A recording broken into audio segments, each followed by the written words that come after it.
butt in there right now! Hell's Forecast.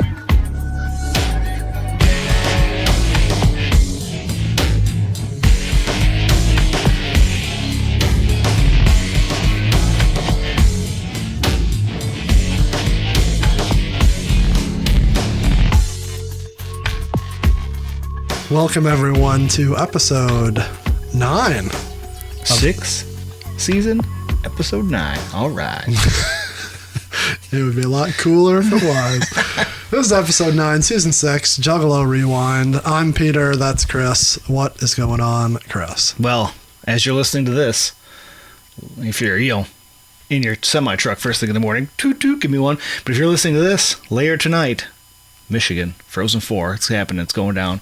Time stamping it for you. But if you're listening to this live, today is the Frozen 4, so I'm excited. Big things. Big things. Can you name 2 players on the team? All right. So, this isn't a college football podcast or college hockey podcast. So you don't even know what sport you're into. All excited. Well, as Chris puts it back in his pants for Michigan hockey, I went to a Michigan hockey game this year. Oh, did you? And you didn't. No. Yeah, me and Kevin went. I watched a few. It was that one. that was the one where the team showed up, right? Yeah, where Hardball came out. What game? What day was that? That was after the Ohio State game. So Ohio State or Penn State? No, it's always after the Ohio State game they show. Maybe it was Penn State. Because it was a long drive. Yeah, because he was in town for Penn State, yeah. Yeah, it was a pretty... it was a far drive because we're like, how the hell did he get back? Yeah. I think it was Penn State. Yeah, you're right. So I've been there. I'm a real fan. Saw them put a whooping on Minnesota.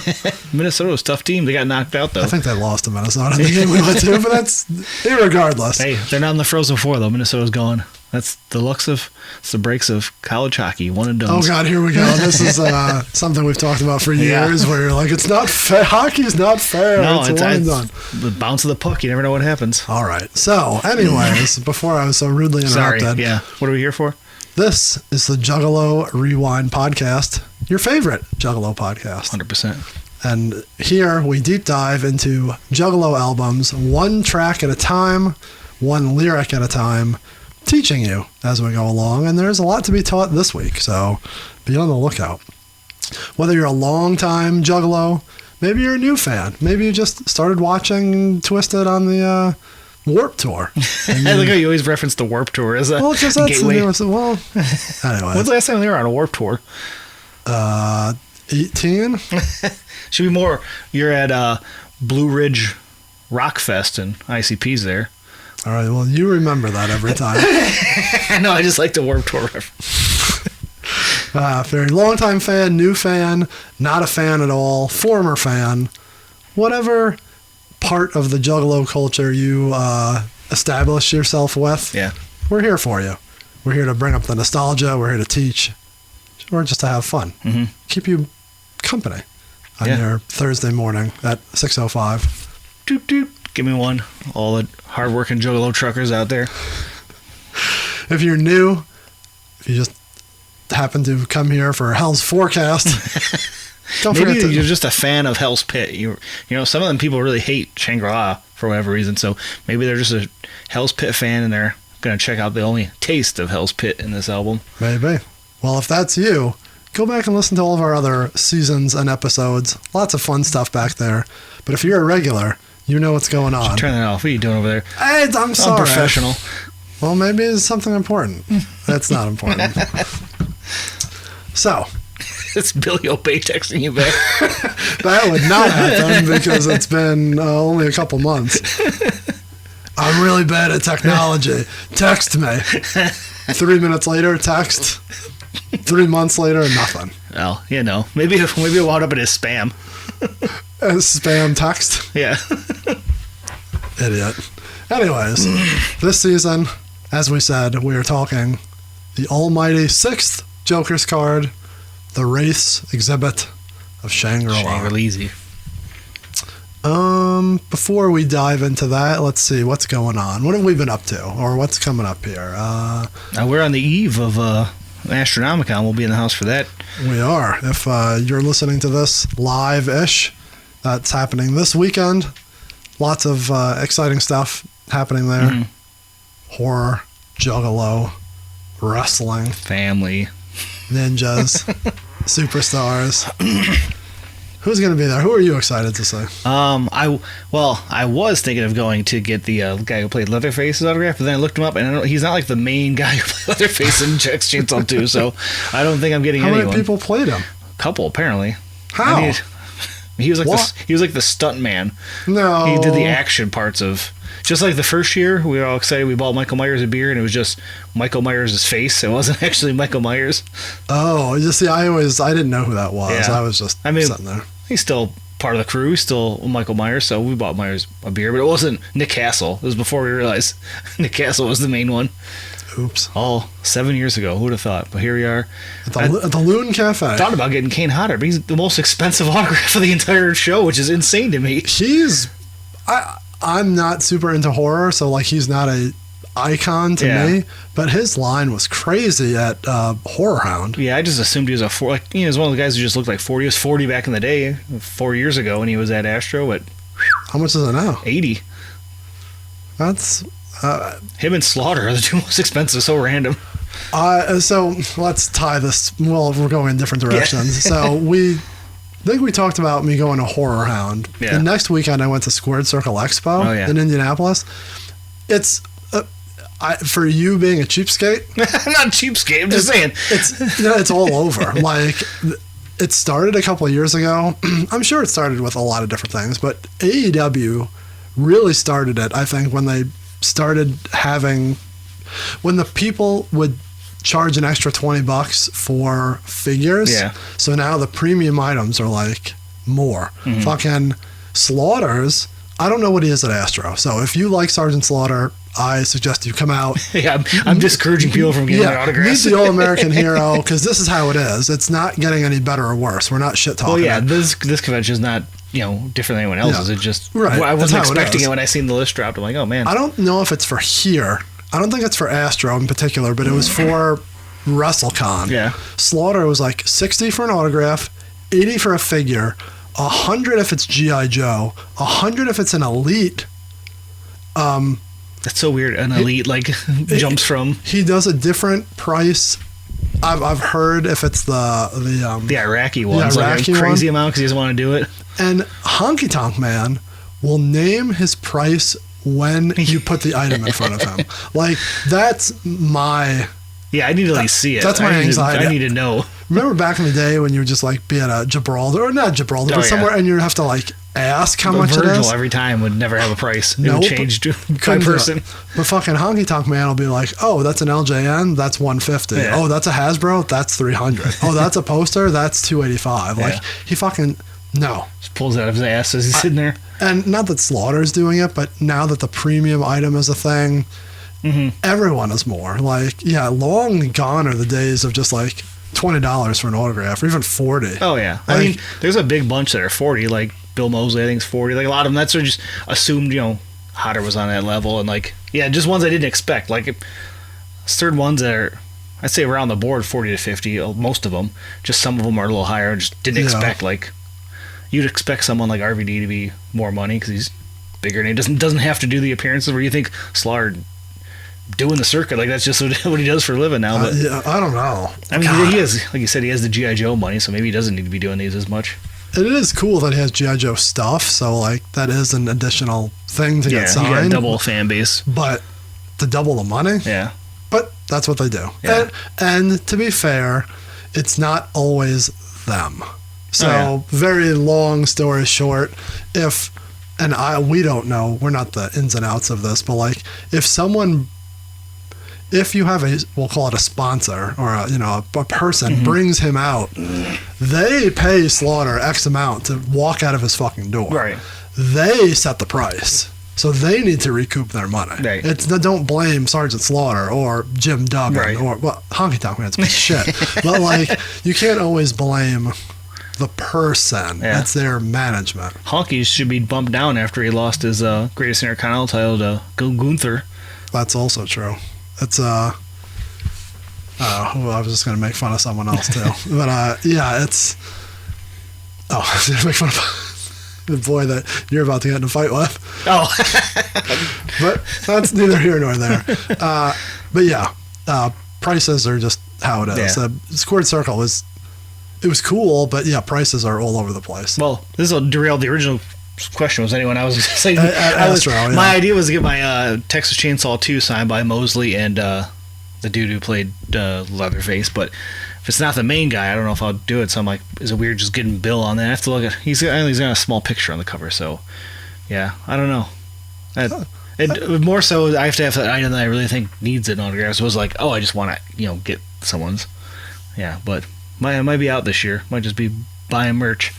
I don't know. Nothing wrong with that. There's always good merch. Steve said he wants to bring his King of the Deathmatch OG VHS now Cactus sign it. So that's a cool one. That is a cool one. Okay, cool. Cactus. Well, he does the 3 different signatures. Does he ever sign it as just Mick Foley? His books he does, right? I'm sure if you asked him, he would do whatever you asked him to. But it's funny because I'm like, he has the 3 different autographs for those, but he also has just his actual autograph. What did he sign your tape for? All 3? All 3, yeah. That's cool. When you had that, I'm like, that just looks cool. And I'm like, I don't have that. It's way better on the figs with that blank canvas, but I'm like, I like that idea. It's cool. He's one that, thank God, he doesn't charge you like for 3 different ones or for like that. He may have premium item too, so that figure. Yeah, that's all the figs now are. That's just the thing of wrestling. Yeah, but that's just how how I it don't is. have any figs I need to get signed by people like Undertaker and Triple H and Stone Cold. Yeah, I'm fucked. But I put a dent in mine. I got Jeff Hardy. I got Tajiri. That's a cool one. Yeah, I never thought you'd meet Tajiri. So you did the worst thing though. You skipped the selfie with IRS. Sonny Ono. That's like if I ever got a picture of a celeb, it'd be the selfie with Sonny Ono. It's a good one. That's so funny. I didn't have time. I don't really care about photos with like celebrities, but that one just funny to me. That was a perfect one. That's great. You need a disposable camera. Yeah, that's what it needs to be on. So yeah.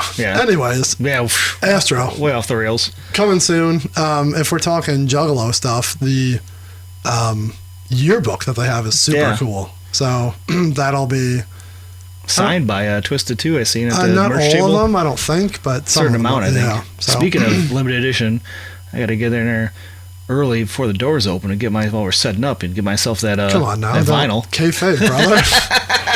Yeah, they have 3 different vinyls. That credit card machine working behind the table yet? Oh, you need my Wi-Fi? Okay, let's make that work. They have that. They have that book. What else do they have? I don't know. I'm sure they'll have some other stuff. I mean, there's the Jamie Madrox version of the Abyss cover. I'm sure they have all tons of new shirts. They always do the pop culture, whoever's like a guest kind of play on there. Yeah. I'm sure they have some new Power Ranger ones. It's like the big group this year, so I'm sure there's some fun stuff like that. Or Scream. Yeah, Scream would be a fun one. Well, if you're listening to us driving up, let us know. Right. Come see us. Chris will be working the 20 by 20 booth. That's right. With Saturday Night, Wayne County Life will be in house. Uncle Terry will be there. Cody may. It's unsure. There's speculation. There's rumors. Hearsay he wants to confront his fear of Candyman in attendance. So we'll see if he's going to make an appearance. And who's Uncle Terry going to try to fight? I think Uncle Terry just Michael wants... Rucker? Well, he keeps saying Jake the Snake. He wants... Jake the Snake's not there. Which makes it almost funny. He's just going to go up to every other wrestler and look for him. Well, that'll be fun. I'll be around. You'll have other fat or whack packers floating around. Yeah. So it'll be a good weekend. Come see us. Saturday morning, we'll be kicking things off in the panel room. Yes. Hopefully. Come on out. Fill it up. 11 a.m. Bring your breakfast. Yeah. Even if you don't play, just come hang out with us. We'll be doing trivia. If you're listening to this, we will give you a little hint. Maybe we'll drop a hint elsewhere and we may have already on social media. So usually we do a wrestling trivia, a horror trivia, Juggalo trivia. This is all together and a historic of Astronomicon. Yeah. So you need to know your history and all topics. All the guests, all the venues, the Loon Cafe. That would have been, man, that would have been a good way to just ruin that one. Well, if you're a listener, you get a freebie. Maybe we make that a question. We need a final What had the shittiest breakfast buffet at the old venue? I like the Loon Cafe. I like the bar. Sitting at the bar was fine. The bar. We are the bar. Remember those guys? That was... Remember those guys. All right, so that's coming around the corner. Then we have a bunch of other stuff in the future, but that's what's immediate. So, did you lose your booski? No, I just have some water. Clear my pipes. Saving the liver for Astro Weekend. Good call. It's going to be a long weekend. I got the cooler backpack. I'll be ready. Borrowed that from Young Boy because Young Boy Jake is not with us this year. It's very sad. Yeah. I might be solo. I don't know. I'm sure there'll be someone in attendance. See if Dirk will have a beer with me. Oh, I'm sure he will. No, Dirk's professional. He's there to make his money and move on to the next town. He's a brother. He's working hard. I'm sure there'll be a couple people there. If only Dead Fred was still around. He was drinking whiskey with us that one year you weren't there. Just hanging out with a zombie drinking whiskey. I'm pretty sure Michael Rooker will be drinking with you. Yeah. There's a couple boys that'll have a few pops with you. Kane Hodder was buying shots a few years ago, so I'm sure he will. You got this under control. Yeah. You'll see me just stumbling over to you. Be like, hey, come here. Watch the table. I gotta go puke. At least it won't be... Well, you know who you'll have as a drinking partner is Dom from fucking Mess Bucket Comics. Oh, yeah. Maybe if I'm next to him, I'll drink with him. He's always getting lit. Yeah, he likes to have one or two. All right, well, we've talked enough about that. Yeah. We need to get into the real We're all action. over the place here. We are, but that's okay. We got lots of stuff going on. Come see us. Follow us on social medias, and you'll know exactly where we are. Again, before we get too deep into it, did you want to hit one of our favorite bits? Sure. I mean, it's been a minute, right? The last couple of weeks we're just on the train of Shangri-La, so let's maybe make a little detour, maybe a little stop and see what's going on somewhere. Somewhere that we call YouTube. Not a plug. We're not sponsored by YouTube. No, fuck YouTube. No, we're not getting ads on any of our videos yet. So as you may or may not know, we share a YouTube account where you can watch our episodes here. And we sometimes use it to, look for our own personal stuff because we forget to sign off of it. And then every couple weeks we come here and we talk about what each one was watching. Sometimes Chris remembers, sometimes he doesn't. No, I don't. It's looking different, but that's okay. They switched up the platform on there? They did a little bit. Is Dylan Hines abusing Bobby Fulton? We'll just skip over that one. Weather Channel Vaporwave. Yeah. 5 hours of 90s weather music. Fuck yeah, that was me last weekend. Did you ever listen to that? No. Banging. Just like lo-fi, little funky. Then they play the old Weather Channel highlights in the background. Gets like a warm blanket when you just throw that on. What an asshole. Boy, you could tell it was WrestleMania. Oh, it was WrestleMania weekend. That's we didn't right. even talk about Yeah. that. WWE Playback. Yeah, so have you watched any of those? No. The Punk and Orton one's fun. That's like the latest one. A few of the older ones are bad. Like Slaughter and Hogan's funny because they're like in character half the time, but not in character. But Punk and CM Orton was real fun.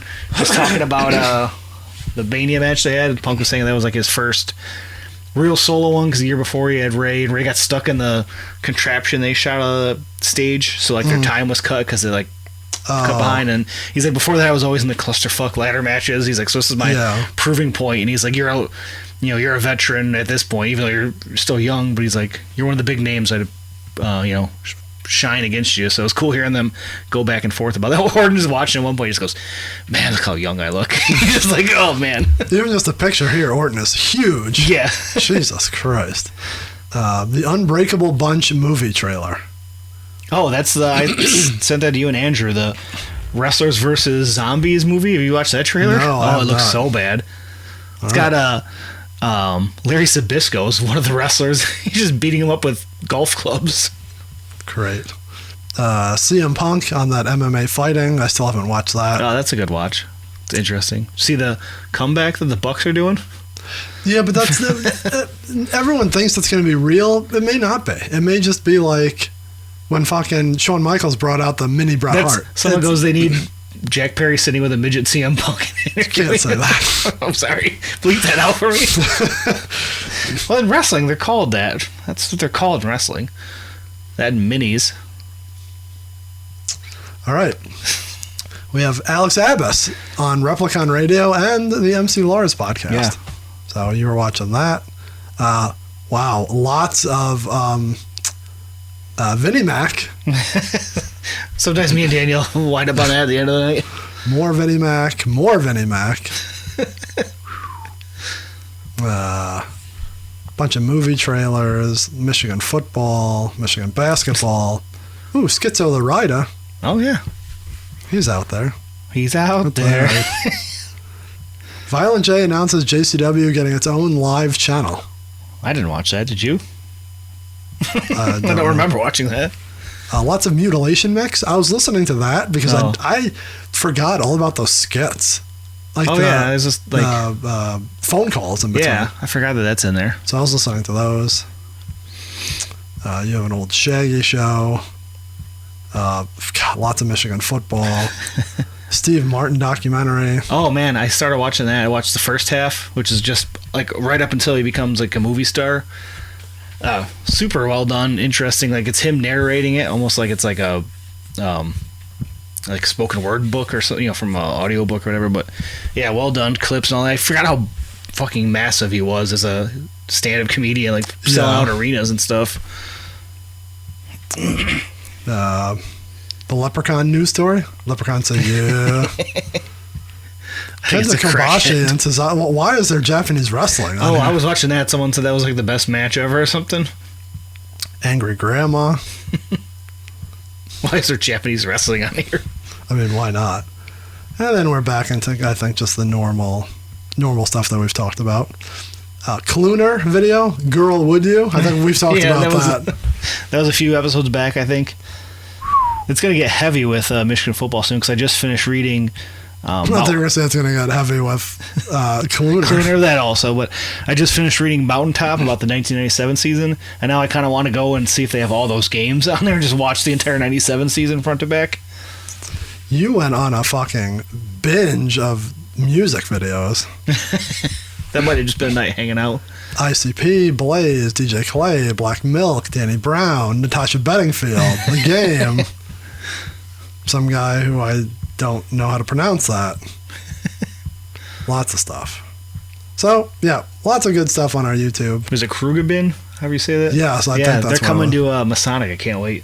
That's like one of the top acts I haven't seen yet on my not bucket list, but like modern acts I've been dying to see. So I'm excited for that. Fat Father, Gordy, Roast Bit, Monica Belair, Paradigm. Lots of Hush, lots of Paradigm, lots of Hush. Lots of Willie Nelson. Been in a nostalgia for that era after that Dime album this year. And now the new Mar, if you listen to that. That was good too. We'll talk about that. I need to pick up that album. Yeah, so lots going on there. That's our YouTube of the week. Of the week. Looking to see what our notifications are. Wayne County life. All right. You ready to talk about Hell's Forecast? Yes. Speaking of forecasts, I mean, you were looking at the... Vaporwave. Maybe they should make a spooky one. Ooh, that'd be good. I do like I said, in October season, if I'm listening to spooky music down in the basement with all the Halloween lights and nostalgia, all the vibes on, I throw on one of them ambient videos of just like fall colors and fall leaves, or like they have one of just the Myers house like on a loop. Funny. So it's like a Yule log of horror. Of creepy stuff. Creepy boy. All right. Well, I think it's time to get right into the thick of things, wouldn't you say? So, as we said, we are talking Hell's Forecast, the 9th track off of Shangri-La. Producer on this track. I don't know why I have a question mark. Because in my book, I don't think it had anything, so we will just assume, because it's on all of them. Oh, yeah. Mike P. and the Insane Clown Posse. Should we just mention that now? If you want to. So we've had it multiple times here, issues with the QC on the booklet for Shangri-La. So Hell's Forecast is in the book. The lyrics are there, but the little thy creation, thy creation. Man, I need a beer to get me even keeled tonight. Is double of the homies one, so it is not the creation of Hell's Forecast. Correct. Yeah. It is homies, so that's why you have the question mark. But if you have the audio DVD, Ooh, it is in there. very fancy. Yeah, they updated it and fixed it. Speaking of, shout out to multiple people sending us That's that. where I was just going to get into. We have lots of things to talk about. Yeah. Before you get into that, Yeah. in the booklet, this page is like has a fire background, which is cool. Yeah. But yes, we've had both Brendan, who just texted me, and Ninja B-Rob. Both sent us little care packages this week. Right. Both included the DVD audio Right. version of the Wraith, so thank you guys. Also, Rob sent us the Wraith Remix album. Yeah. We did not have the hard copy in possession, so. And the Backyard Wrestling, is this the sampler? Yeah, we were discussing that during the Pendulum season, right? So maybe that's why that I was thought in there there. was something on here that was on here. Oh, yeah, earlier in the season. Oh, Murder Rap was yeah, on here. that's probably why it came in it. I thought it was because we got a couple other ones on here, so we'll be talking about Yes. that a little later in the season. A little later. Yeah, big thank you to both those guys, though. Yeah, we appreciate people sending us little Yeah, much goodies. appreciated. Didn't expect that. See it in the porch, but what the hell did I order? Did you talk about what the I'm sorry, so it is Mike P and ICP, obviously, right, as the Yeah, producer. so I said, all I mentioned was that if you have the audio DVD, they did correct the thy creation. I can't say it when I say thy. Say creation.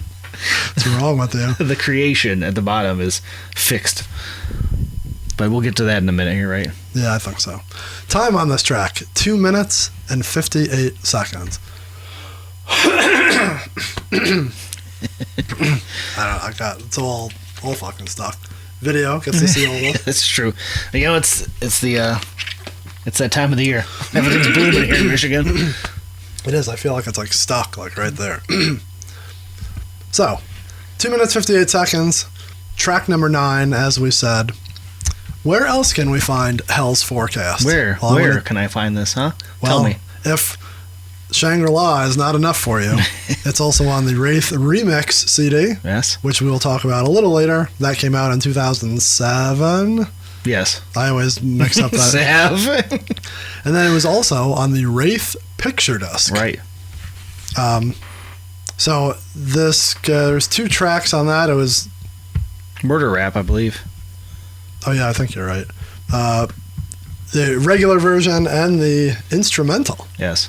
So And it has the picture of them in the makeup that's like, it was on one of their tour buses. There's 2 tour buses from this era. There's one of them in like the photo shoot from the booklet of the Angels, and then the one of them kind of like this era photo shoot of the dark makeup. And then from the same photo shoot, the other side of the picture disc is them like eating a cadaver or whatever. You know, that was used for Hallowicked 02. Yeah. So, yeah, that's what's on the picture disc.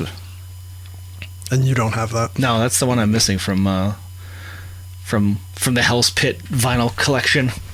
You mean The Wraith, Shangri-La? Well, the Wraith in general. I have Hell's Cellar as well, so I got the whole gamut of the Wraith exhibits except the picture disc. Actually, no, there's more than that. I think there was a Homies like 12-inch. Yeah, we'll get to that. So. Yeah. Is Hell's Cellar a exhibit of Shangri-La? Oh, I mean, right? He's showing you the cellar of Hell. He's still on the cover, I believe. I can tell you something about that CD. I haven't listened to that since it came out and can't remember anything about it. I think I listened to it once. Yeah, that's probably some good stuff, We right? should probably go back. Maybe there'll be a bonus episode. Maybe we'll talk Could about be. that. We're not going to do Hell's Pit, we'll just do Hell's Cellar. That'd be fantastic. All right, so those are the news and notes. Time to get right into the lyrics, or do we dive into thy creation? Yeah, because we have to know where everything happened. Yes, so Because God forbid it's in our notes, because it wasn't. We didn't have that available to us until like 20 minutes ago. So if you've been following along with us, you do know that we've been discussing the studios that these have been recorded at. This one, though, a little different. Oh my God! It only took 9 weeks. Well, last week they were in Vegas. Remember, last week was in Cherokee Studios in Las Vegas. Yes. And we were trying to figure out, where... If they just went straight down the line. Yeah, but this one, even more, wrench thrown into the recording, because as it says here, track was created at the Lotus Pod Studio in Detroit, Michigan. Across the board, that's happened in all of them. Then it says all the vocals, black magic, and acid rapping was then added at the Alien Audio Studios in Las Vegas, not Cherokee Studios. This is a completely different studio. Yes. Yes. Then the song was mixed down, microscopic sound molecules, and tuned perfectly by Mike P. And then was taken, and that was in the Sound Kitchen in Nashville. And then it was taken to old Tom Baker in Hollywood. So we do know for sure, definitively, the last stop, California. First stop, Detroit. Second to last stop, Nashville Sound Studios. Then somewhere between there's 2 Vegas studios and a Colorado studio. Oh, you mean Dallas? Dallas. I don't know why I would say Colorado. That's a clown town, right? That's all.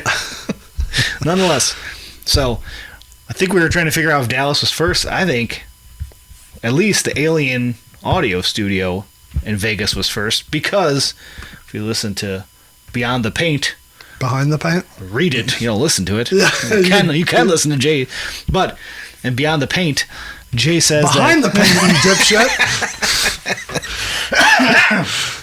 Jay says that he would walk in Las Vegas desert listening to new mixes from the sessions for the Wraith. So my thought is they're in Vegas early sessions, so you have all the Lotus Pod stuff.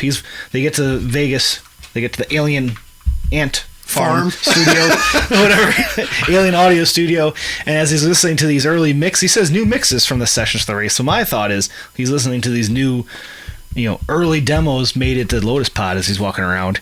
He says, I was walking in the hot desert sun when I write the lyrics to Hell's Forecast. When it goes, the sun was so hot, ooh, so hot I was burning. Yeah. So he said he wrote that in Vegas when he was listening to sessions from the Wraith. So my thought is when he was walking with the Wraith. That was the first stop. They came from Detroit to Alien Audio Studios. I like how we keep saying came from Detroit when clearly it means that Mike P did the beat. He bitch slapped it.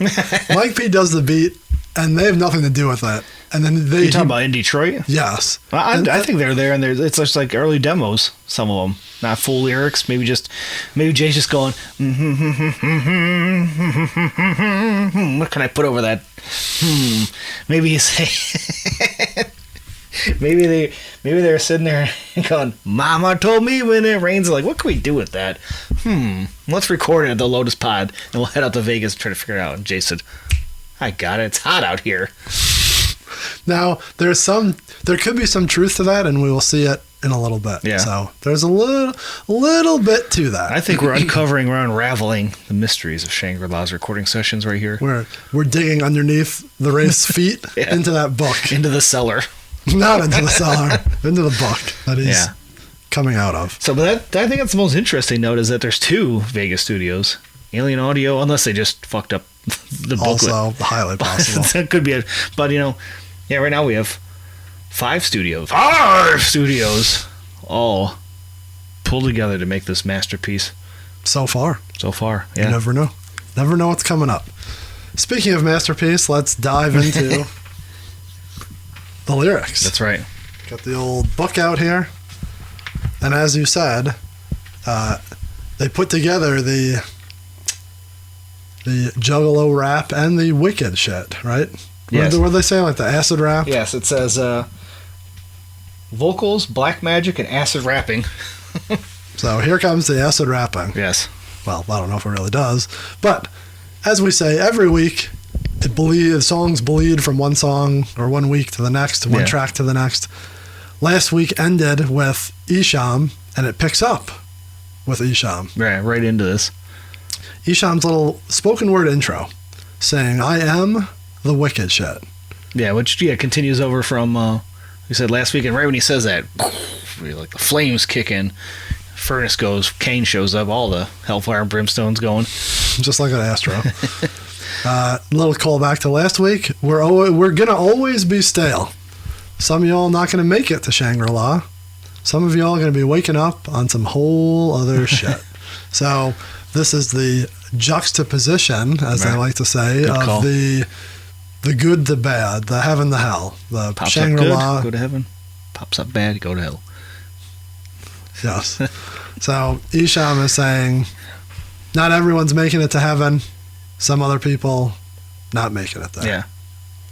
Not if Kilgore has anything to say about it. So, verse number 1, Violent J. This is pretty much a J song. Yeah.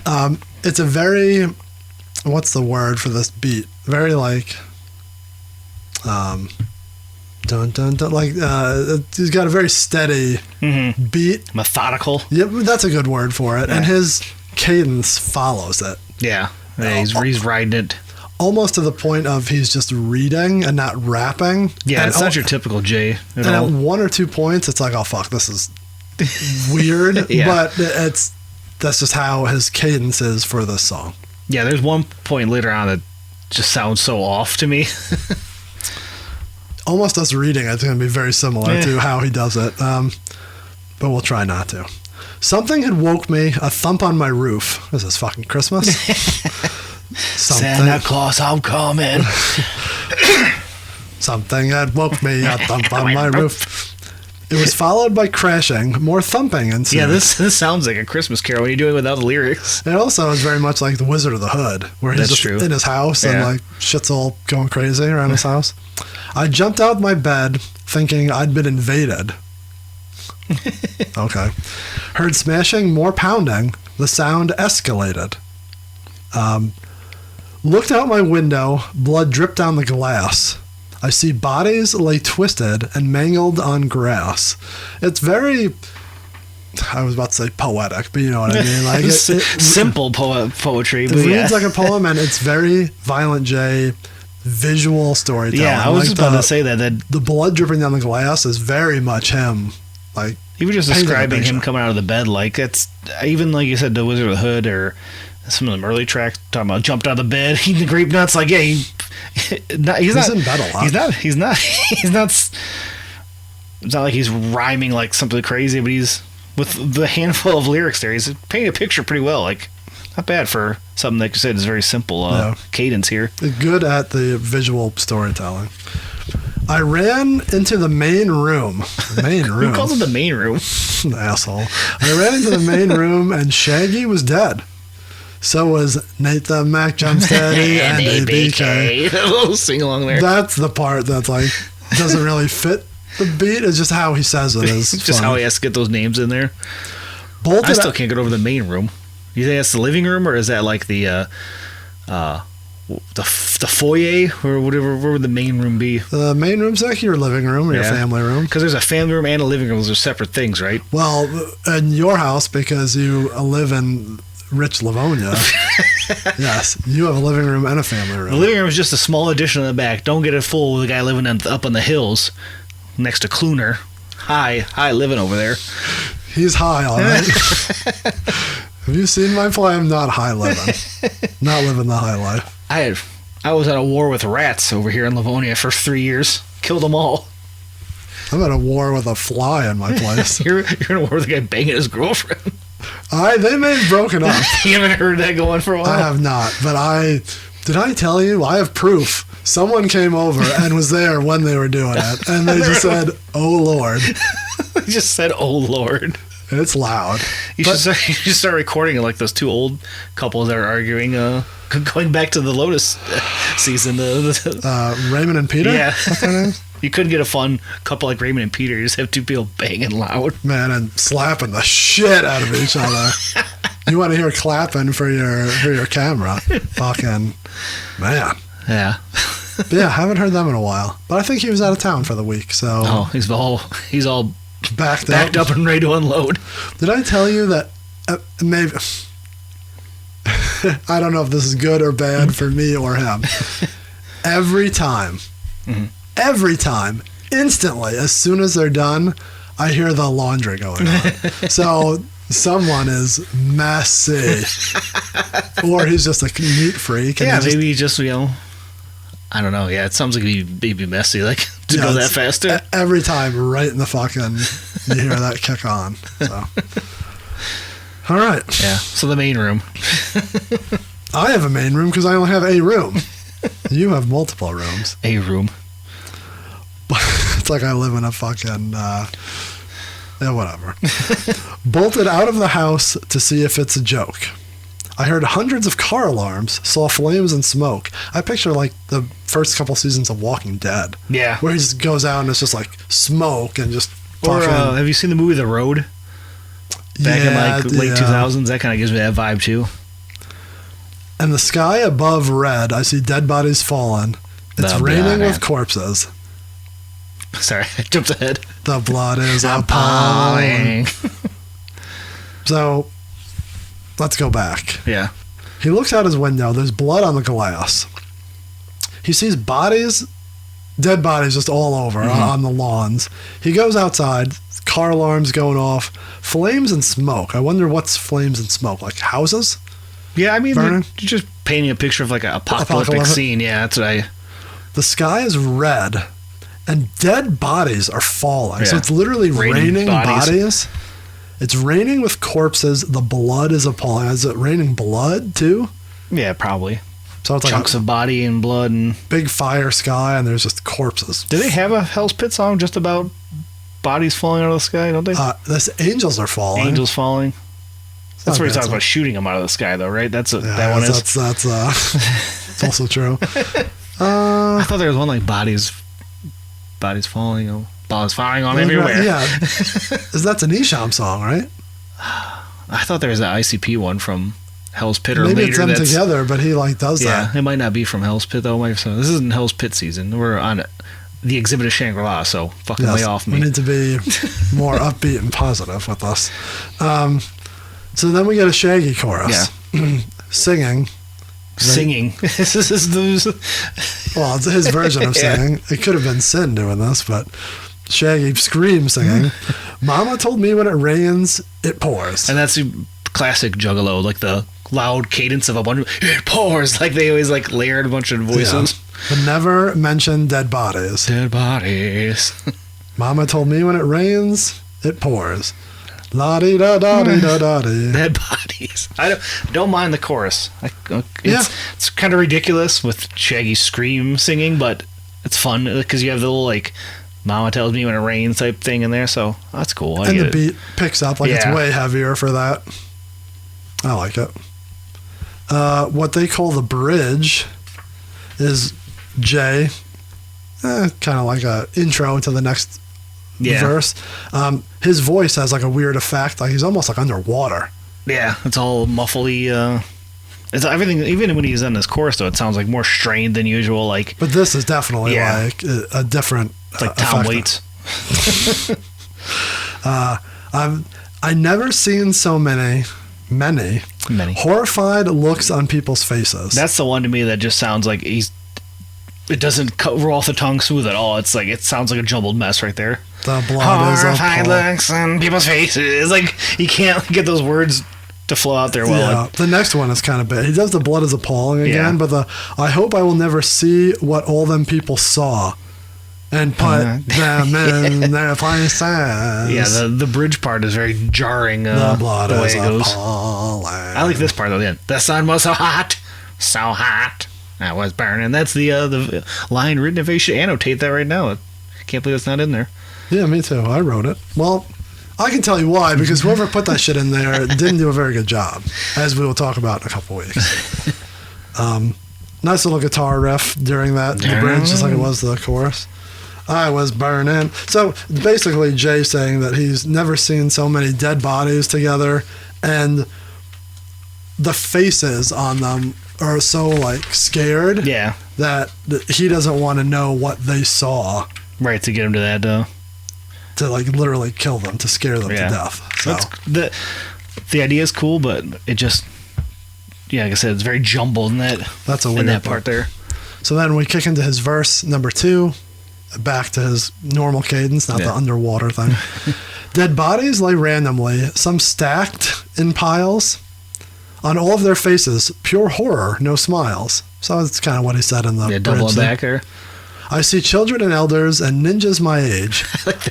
Children, elders, man, that's like fucking harsh, brutal. Ninjas my age. Like, I know, just using that term all the time back then, but just funny. All lay naked and mangled, most withered for days. So one, striking that they're all naked. Yeah. Two, they've withered for days. Like, how long have they been out there? Like a piece of beef jerky. It's been raining bodies and he's never noticed? Well, I mean, the bodies could have been elsewhere, in this hell's pit, if you will. If you will. If you will, getting a Thunderbolt Bear from the Hall of Fame should be doing it. We got a spiritual war going on out there. Now who's Tom Waits? Amen. Go watch that Thunderbolt Patterson Hall of Fame. He was wildin'. I'd rather not. So I mean, the bodies could just be raining now, but they could have been mangled in another dimension, That's possible. Because I imagine, Hell's Pit is another dimension, and this is like the Rapture, Armageddon happened, and they're throwing the bodies back into Earth. Because I mean, how else would they? Well, I guess we'll get to it. We'll find out later here. Go on. All right. I'm just trying to dissect it. No, you asked me how they got withered. I'm sorry I asked. I found safety, a shelter. I'm under a tree. Okay. Only fingers and organs come falling on me. It's a fun visual, though. Like, yeah. You think if you're, hunched, sheltered under a tree from a storm, and you get a little bit of pellets, but just getting ears and fingers. Blood and guts. Fingers and toes. I lay sleepless for days as the raining continued. So now we're talking, but it's just a little backwards. He's been out there for days. The heat of the sun baking corpses like food. That one's weird too. Like, he does, like you said, it's elementary. The rhyming. Piles, smiles, age, days, tree, me. Continued food. So that's a tough one. Then it finally stopped. I walk knee deep in blood. That's a lot of fucking blood. That's a Guar concert for sure right there. I walk knee deep in blood over piles of bodies through what was my hood. Now, this is where I start having problems. Not problems, but I think... Let's stop. Yeah. He had a very good song here, very good storytelling, visual, all that we've established. I think he loses me on this last stanza. Oh, really? It's cool, but for the story, I think he loses it a little bit. Yeah. It was right at that moment the Wraith had appeared. Cool. Yeah, cool. Here's the fucking Wraith. Here's the fucking Wraith. And the message it left me might sound kind of weird. Are you going to tell us what the message is, or are you just going to... Did he just whisper in your ear like fucking Undertaker and Bray Wyatt? I'm just like... That's it. You Photoshop Wraith's head, Jay's head on those. No, I think the message is the next part here. You think so? Yeah. He doesn't say that, though. He just says, well, the next part is... Take all that I'm seeing and opposite that? Truth is, I'm the one dead, and this is my hell's pet. I think he's giving him a vision of... Jay's still alive. The Wraith shows up and his messages change your life, or this is what you're getting. Oh, now we're having problems. You don't see the Wraith until it's too late. He's not he's not Ebenezer Scrooge. Yeah, but Violent J is he's waiting for you to say what you're about to say. He's a messenger of the Dark Carnival. I knew it.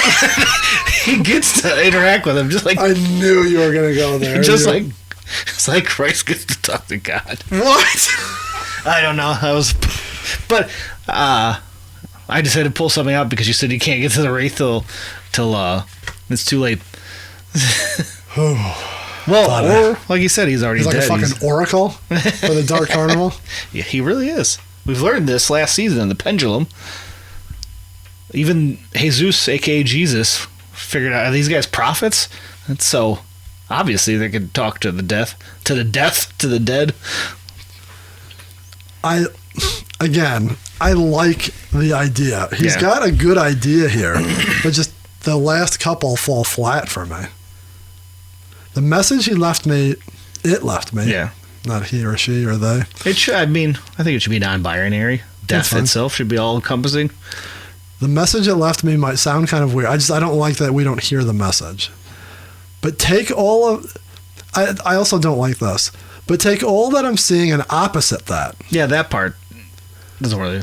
So everyone else is alive and he's bleeding? I think he's just making it more simple that he's dead and they're alive. Yeah, or they're just a visual of his. He has to live in this hell forever. They're not really there. It's just a. Is that? But that's different. No, okay. Hold that thought. Yeah. But take all that I'm seeing and opposite that. Truth is, I'm the one dead, and this is my hell's pit. Yeah. Those two sentences are two totally fucking different things. If he's saying, I'm dead, and I'm stuck here in this, hell where no one's here, it's raining blood, that's different than take all that I'm seeing and opposite that. I feel like that line doesn't really work because they've done songs where does he see himself in the mirror, or he sees something and it's the flip, he's the dead one. Yeah. Someone's ear is full. I forgot they've got so many fucking songs. But there's one where it is like that, where it literally flips. Yeah. But it would be cool if the song before this happened, you could literally go and reverse everything. Like it was fucking Sixth Sense or something. Spoiler alert. You can't swap a bunch of alive people with one dead Violent J body. It's not like Jumpsteady said something to you, or you saw someone get shot, or you saw this, and then you can go back and say, but take everything I'm seeing and opposite it, that was really this was really that. Yeah. You can't do that. So that line, it sounds cool, but it's kind of dumb. Well, they should have put something else. He had to there. rhyme something. I think what he's trying. What he's trying to mean is that not that you have to opposite the people. Just opposite. He thinks he's alive, seeing all these people who are dead, but he's really dead, and he's living in this hell state. I'm fine with how he got there, even though that one sentence is kind of. It's a little hiccup. That's all. Yeah. I know what you like is the fucking crows in the background. I also like the harbinger of death. This is my hair. I like how those last two lines, drowns out. The whole two lines do it, it slows gradually. No, that is cool. Arr, arr, arr. It's all about the crows. They're coming soon. Actually, they're not. The ravens are coming soon. Fuck, that's my beef. Why is it crows forever until it's a raven at the end? Crows, ravens, it's all the same. No, it's not. We follow an account that clearly gets upset when you do that. We should start just trolling them with crow and raven talk. So then you get a couple seconds, of the crows in the background. A little flame crackling. Yeah, like a slam of the door. Maybe that's I don't know. I don't know what body's burning. Yeah, like the thing closing. And then a little beep. Yeah. Good way to segue out of the lunch. Well, I mean, how else are you gonna get out of it? Like you said, you have the door kind of slammed. You're opened up, got a peek into what the next album's gonna be. Close it. Yeah, I think it's a good way to just pull you out of it back to something else that's in the main album, because I don't know how else you're going to transition. Have Esham pop back in, or Blaze or somebody. I mean, you're having someone pop in, but it would have been interesting to have Esham as the storyteller, narrating the front and back of coming in and out of Hell's Pit, literally saying what Jay said, almost like it's now we're getting into it. If this song is a Twilight Zone episode, that's kind of what I picture in this whole thing. Yeah, I almost don't even picture it in color. When you think of it like a Twilight Zone, I picture it in black and white. When we were discussing that end, I was thinking of the episode I love where the SS officer just keeps reliving the ship he shot down over and over again, and then he realizes that it's this hell, reliving it over and over. Yeah. Same premise. Thing, with Jay waking up and realizing that everyone else is dead, he's just dead and living the raining dead bodies for eternity.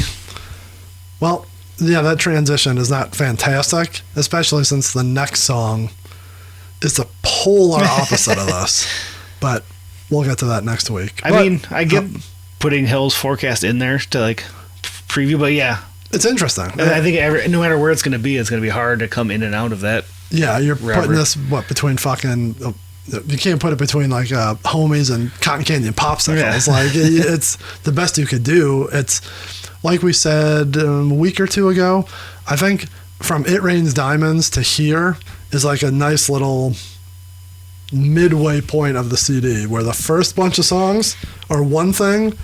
These last 2 or 3 are like the midway point. Yeah. And now it opens up to very thematic. Yeah, you gotta tell the Shangri-La. So. Back to those first couple tracks that set the table, and now kind of back in that mythology. I also have cotton candy and popsicles, really. That's fun. I like that, but we'll get to that in a couple of weeks. So yeah, after the door closes, you hear the Rude Boy. Yeah. Leaving a voicemail. Hey, what up, y'all? It's the Rude Boy. And that leads into next week, but that's what we hear at the end of this track. Yeah. You want to talk about the Hoojamajig? Sure. The remix? Oh, yeah. Let's go. Remix. Homies, that's my dog. Different song. That's how it started to be, though. Remix. I know. That's why I said that. I've been listening to that. All right. So, as we mentioned, the Wraith Remix CD comes out in 2007, maybe? 6 or 7? 2000 something? It's 7. You always get hesitant when you get past 2000. No, 2006. Yeah, that was close. And for this track, Mike E. Clark back into the fold and remixes Hell's Forecast. Some would say because he should have done Shangri-La and Hell's Pit, so this was his version. He even said so himself early on. Interesting that he's remixing the Fire and Brimstone song from this album. Yeah. But regardless, Mike Clark. 4 minutes and 7 seconds. So he adds a minute and change to the original. Mm-hmm. Let's see. My notes for this. No Isham intro. No, yeah, it's cut out. Sorry, going through like these remixes, a lot of that stuff's taken out, and it makes sense because none of it flows together regardless with these remixes. So would you even have wanted them to throw them in there just to keep the CD flowing? I think they all sound so different because there's all different producers. It doesn't really work regardless. I think it'd be cool to take maybe parts of the Isham thing, like kind of like Kuma did, and like put them in, you know, maybe. But to have those intros and outros, I don't think any of them are necessary. I don't know. Didn't Fritz drop his in with no beat, just as it's still? I think it could still stay there. To make the CD flow, because I'm content with people playing with it, but I don't think it needs to be there because the album is so disjointed. You also start with the bridge. Yeah. He throws in the, I want to say the blood is a polo, or never have I seen so many horrified looks on people's faces. The one line that I can't stand from it just sounds so wrong to me.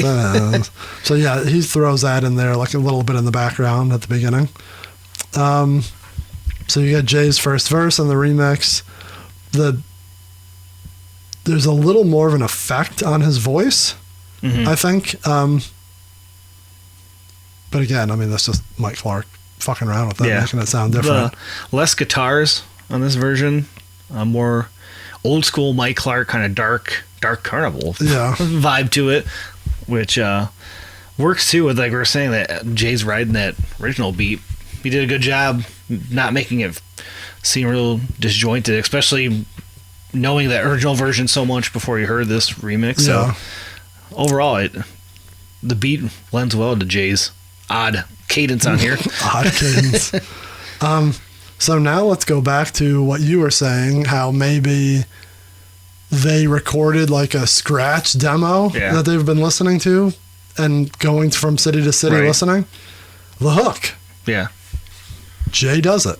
Yeah, you're right. So did Mike Clark get both versions and he just picked what he wanted? Yeah. I can't imagine Jay redid it like for I wouldn't him. think so, no. They didn't have anything to do with this. They wanted everyone else to do their work.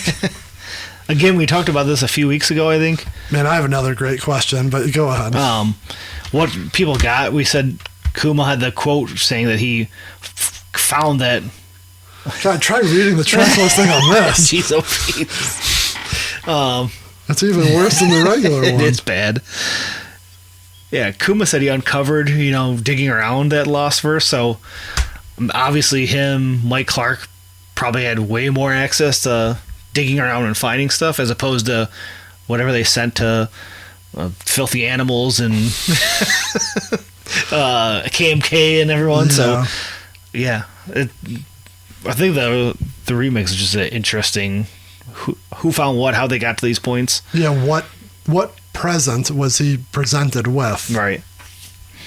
Also, we talk about like how do they determine who gets what? Yeah. Clearly, we'll talk about this more at the end. But like Mike Clark either got the prime pick, Yeah. or they gave him specific ones. Yeah, And that's the question. one, Did they specifically decide we wanted you to have these, or he got to pick like first dibs? Yeah. Either one. Right. It worked out for him. He was number one draft pick. Yeah. Like, Well, I mean, if you said everyone wanted him to do the 6, so obviously you want him to get the tracks people want to hear. this would make sense. The first one, and then he's got at least one more coming up. So yeah, he got, if not his pick, what I think works best for him. Yeah. So, but yeah, now you have Jay doing the "Mama told me when it rains it pours."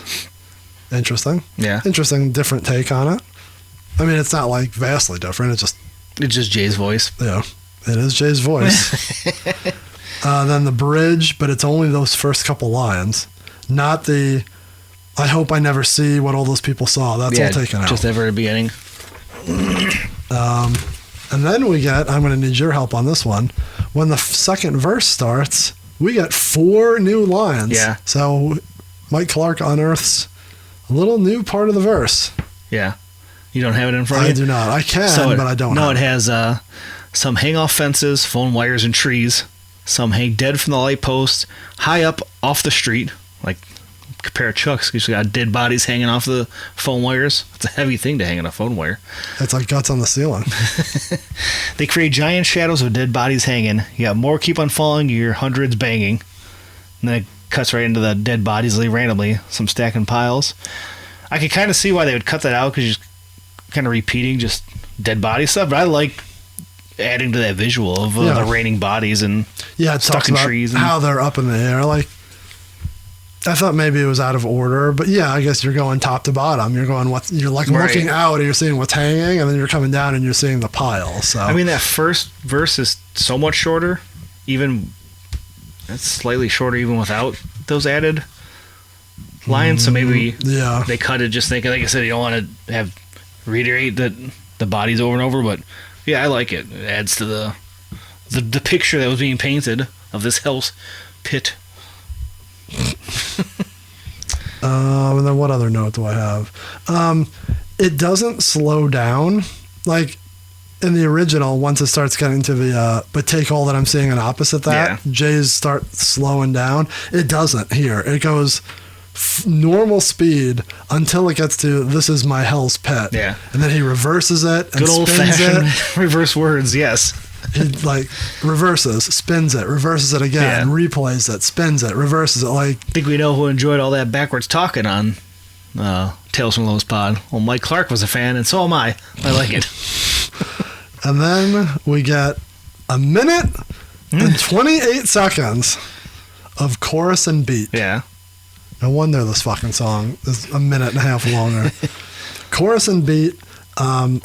It slows down. The beat slows down. You have the rain, like you can hear the rain effects in the background. Yeah. I think it's the exact same sample as on Riddlebox from beginning of Old Evil Eye.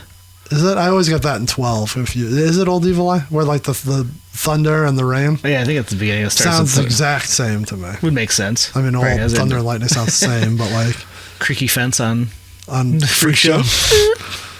But yeah, the little rain effect, and then no Rude Boy. No, just kind of eases out into the darkness. At the end, it has right at the moment the Wraith had appeared. That part is tacked on the end there. Oh, I gotcha. Yeah. Yeah. So it cuts that part out and drops it in the end. Which I think a lot of the people have done, taking like a line or two and kind of intermingling it in there. Mostly Kuma, but yeah, Mike Clark interjecting some lines. Good one to end on too. I dig that. Yeah. He cuts out the parts you don't like, so he just ends on the Wraith, gives you a message. That's kind of weird. It'll still get you angry because you don't know. He just got the little whisper. What is the message? I need to know what the message is. All right. Truth is, we follow God. I've always been behind him. You're getting way out of yourself. Bleep all that out. Yeah, we can't play that. Spoiler alert. Okay, so I guess we're a little out of order here, but the song in general. Yeah. What do you think? Hell's Forecast. So when the album originally came out, I think it was my least favorite on it. It's very like you're listening to this flow first time through, really comes out of nowhere and sound way out of left field. His voice is so weird. His cadence is weird. We should ask the guy who was listening to it on his honeymoon. I wasn't feeling it. As years have progressed, I like the story. Still not a big fan of how Jay sounds on it, especially the horrifying look on people's faces. Like, it's all disjointed to me. But yeah, I dig the story. I dig kind of the glimpse into what Hell's Pill will be. Funniest part is, as we discussed previously, this is an upbeat, happy album. This is no, like, I guess the visuals are dark. No darker than them murdering people. All the stuff they've done all the way up to this song. Yeah, it's not just at all. No different. Darker visuals, I guess. You're discussing hell as opposed to killing people because you want to kill people as a clown. But yeah, that's the funny part about it. Yeah, I don't know. I like it.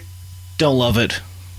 I think it's fine for just opening the door into Hell's Pit and then going back into a Shangri-La. I don't know. Yeah, I don't hate it. It's middle of the pack for me. But like we said, I do like that. I like that they're giving you a little preview. I wish it was more defined as like someone narrating. Mm-hmm. Like, but you can't literally say like, hey, we're taking a break. Look at this. This is what's coming. But I do like the little sneak peek, and you know that there's two sides of this album. Yeah. And so, God, I know you couldn't do it this way, but it would have been interesting to have a light and happy Shangri-La song on. Yeah, I was thinking Hell's that, Pit. yeah. But if this is really a preview, it's not. It doesn't make sense to do that. Yeah. What song are we talking about? Hell's Forecast. Hell's Forecast. I just want to do a little research here. Oh man. All the times they've done this live. They've done this a shit ton really? Live. I would not think. No. I would think just the tour maybe right off the bat, and then a couple gatherings here or there. No, they've done it a lot. And I mean some like one-off shows, like a gathering. I don't know what the hell this show is. Fury Fest? Mm-hmm. The fuck that Fred is. Fury Fest? And they did it at the deal at the Leland with all like their evil songs. Yeah, that makes sense for sure in that one. But yeah, just like random ass shows they did it on. Random ass tours and shows. Jay does like a little solo singing venture, so they did it on the Mighty Death Pop tour. Here's a grouping of songs. We do this all the time, right? All right, Faygo Break. Yeah. Little Yellow Bus. Yeah. Into Vera Lee. Into Hell's Forecast. Into Jump Around. That's a random group of songs for sure. Into Mind's Playing Tricks on Me. 2 covers back to back. Into Rainbows and Stuff and Prom Queen. What? Man, what a tour. What are they doing? Bust out some randoms there. They did. I didn't go on that tour at all. No. I'm trying to think the last. Well, I wouldn't have been to a tour stop because our tour stop is always Hallowicked in those early days. I went to the Bang Pow Boom one. I don't remember the Death Pop one. What was the one where Too Tough Tony comes out? Well, he's beating up a pedophile. So what is it? To Catch a Predator? Oh. What was that on? I thought that was I Fucked a Cop.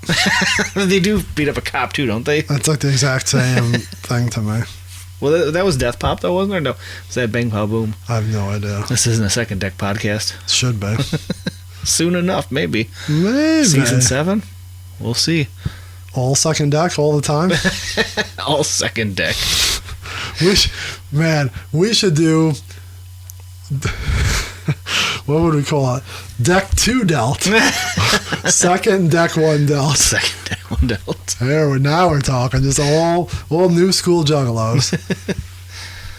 You guys can have that. You can steal our idea. That is a good name. They should rebrand themselves. Is that for the second season? Second deck. Second season.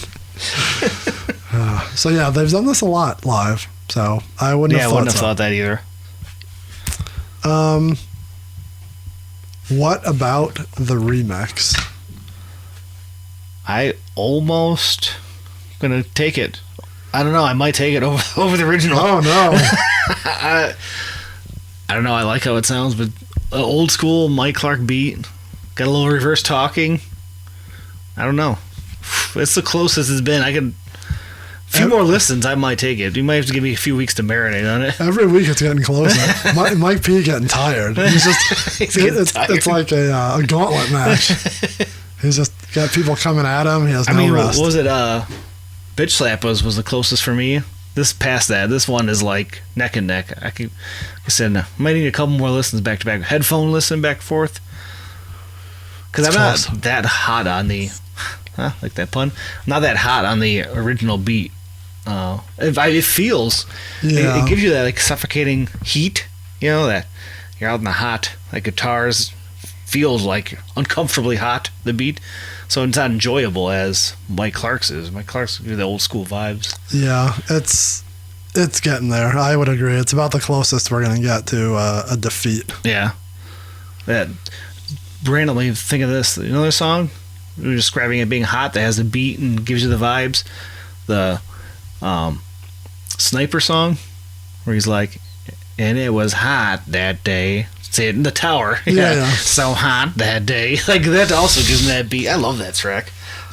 You don't even know what CD that's on. That's on the Calm or the Tempest. Or the Eye of the Storm. I knew you were going to say all three of them. No, it's the Calm, isn't it? I think so. Yeah. I do love that track. It's a good one. Yeah. But it also, two beats that feel hot. They give you that feel. But, I don't know. Mike Clark, maybe? It's close. Cotton Candy and Popsicle gives me a hot feeling.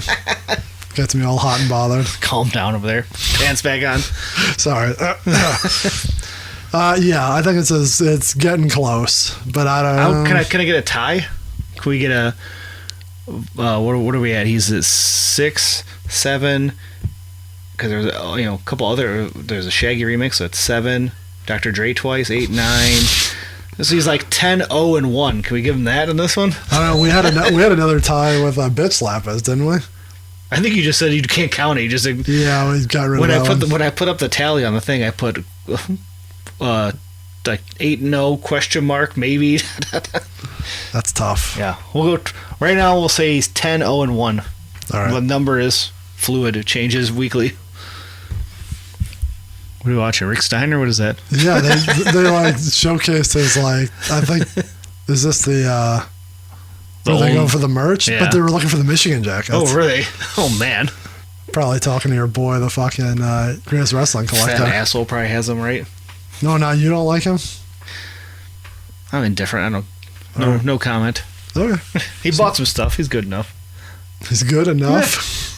Yeah. I seen he shared the Astro Wrestling lineup on his really? page. Yeah, he tagged Mike in it and shared it. So he's out there trying to promote for him, trying to get back in his good graces. I can't believe that.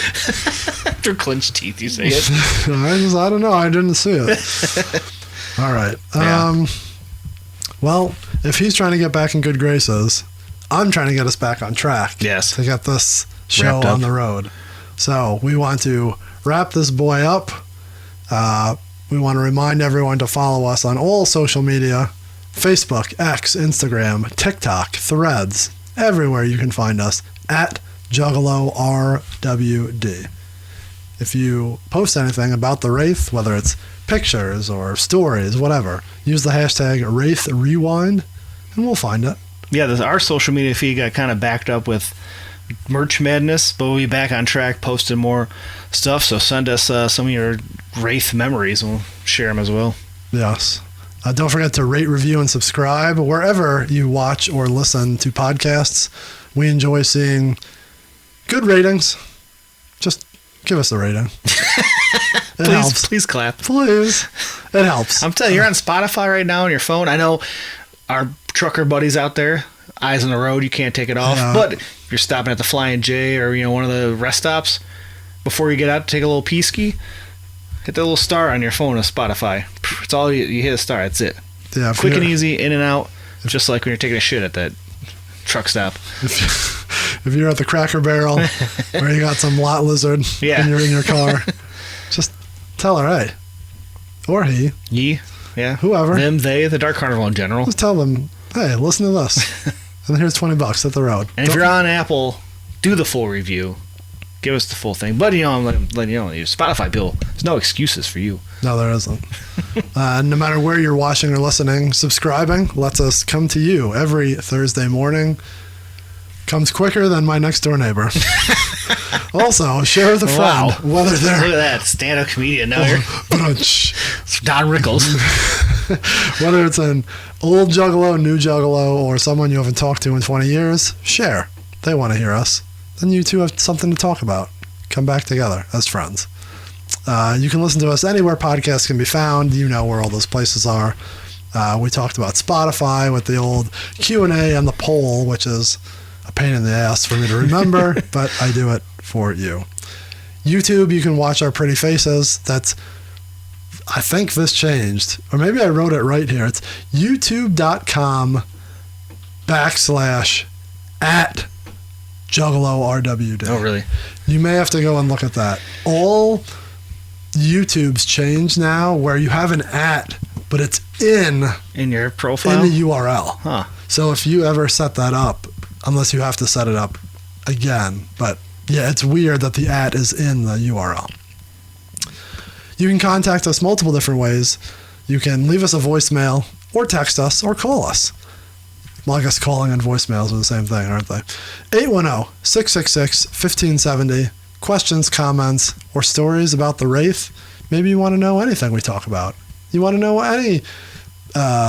you have questions for us, anything Juggalo related. Shoot us.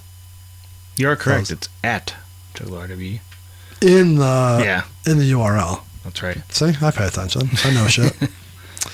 You can also email us at juggalorwd@gmail.com. Any of these calls or emails we'll try to get to at the end of the season or throughout the year when we get a chance.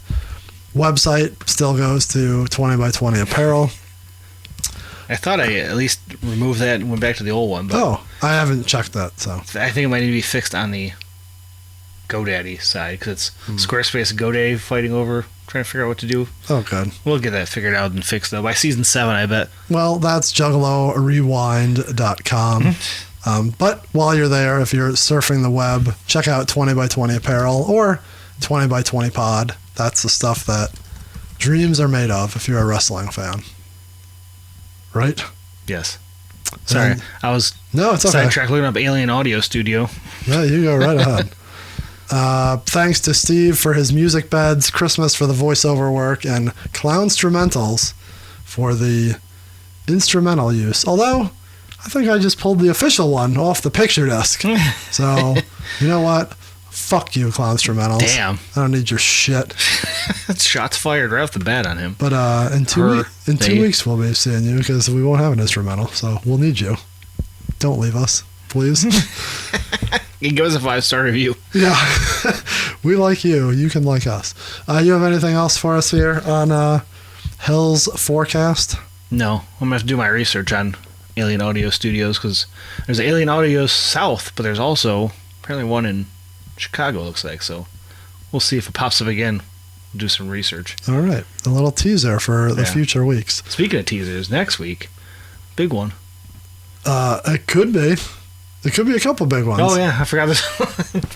Multiple. Yeah. Hopefully things down for you. We may have a little bonus here in the middle of the season. We may have just a good one. Yeah. Because good things are coming up. Shangri-La. It's all coming up Shangri-La. Hopefully it's not going to be Hell's Forecast. Or we missed a week because our schedules are going to be so fucked for the next couple weeks. But stay tuned to our social medias and we'll let you know what to expect, when to expect it, and all that good stuff. So, like we said, if you're listening to this live-ish, we will be at Astronomicon at Burton Manor in Livonia. Follow our social medias, see what we're up to, and come check us out. That's right. Got anything else? Nope. All right.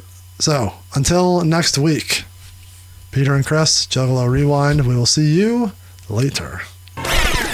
All music played in this episode and in this entire season is owned by the respective publishers and copyright holders and is reproduced for review purposes only under fair use. Every good idea we ever had, every really bomb-ass idea we had, we said, no, we'll save that for the 6th. UPC. This show is a member of the underground podcast community.